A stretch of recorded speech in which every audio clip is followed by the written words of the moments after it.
4:19 Alhamisi leo ya tarehe 19 mwezi wa 6 mwaka 2025. Karibu sana popote pale ulipo wanapoitegea sikio 97.5 Chaliz FM. Gumzo leo ndo liko hewani hapa mpaka pale saa 7 kamili za mchana. Ndo lisala kwanza hili hapa Zainab Ngambira pamoja na Lola Mtavangu tunakukaribisha. Namba yetu ya simu ya mezani 0674929222. Kama utakuwa na lolote kwa yote ambayo tumekuandalia siku ya leo, basi ruksa kushare nasi. Na sisi pia tutapita kusoma ujumbe wako.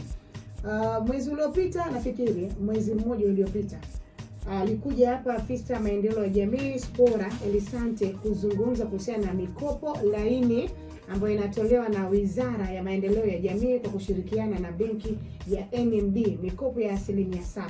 Tukazungumza mengi, lakini pia maswali yalikuwa mengi sana, watu wakiuliza hiyo mikopo riba yake ikoje, kikokotoo kinasemaje, lakini muda, masharti yanakuaje.